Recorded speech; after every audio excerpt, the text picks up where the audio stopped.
Ваш журнал был открыт ровно за год до трагических событий в сентябре 2001 года. То есть как бы физически вы на себе ощутили какие-то изменения там на журнале? Может быть, упал тираж, снизился, может быть, началось больше критики в адрес журнала?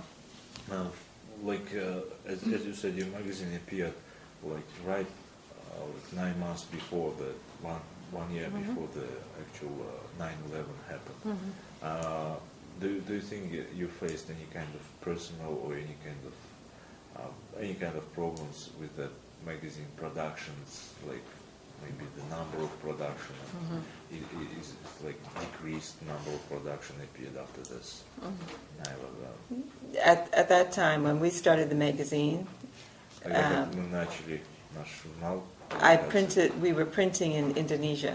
Мы печатались в Индонезии. Because it was much cheaper for us to get high quality color.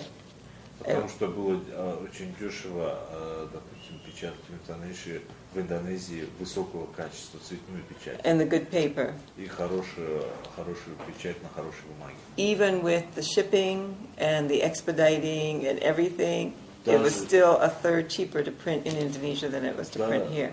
Даже с тем, что мы эту доставку организовывали из Индонезии, должны были проводить все таможенные процедуры, все это доставлять до потребителя, это было намного дешевле, чем печататься в Америке. Now with the technological advances and direct-to-plate, we print in Seattle. Сейчас, поскольку технология развивается, мы печатаемся в Сиэтле. But at that time, anything coming through customs from a Muslim country was suspect. И как вы можете представить, в то время все, что приходило из исламских стран, воспринималось таможней очень, and we were already объективно. We already had a long turnaround time, and now after September 11th, it made it even longer because they would hold in customs for. Мы так и так испытывали как бы много проблем, то что мы должны были пройти много инстанций для того, чтобы до 9-11 произошедших событий. И так были проблемы, но после них еще больше усугубилось.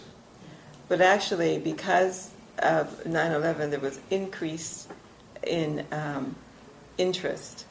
So libraries subscribed, universities subscribed. People wanted to find out about Muslims and Muslim women. Но в то же время после 9-11 повысился интерес к мусульманам.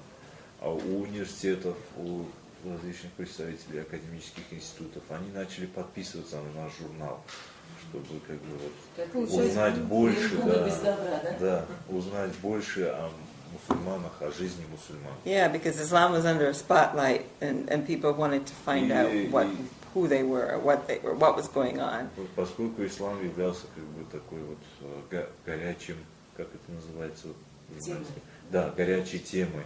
Поэтому люди все интересовались и, соответственно... So Aziza is one of the places they... И вот Азиза явился один из тех журналов, которые они находили ответы на свои вопросы. And I had invitations to go and speak at churches and synagogues. И вот у меня были различные приглашения, получала, чтобы проводить мероприятия, рассказывать презентации, представлять в церквях и синагогах после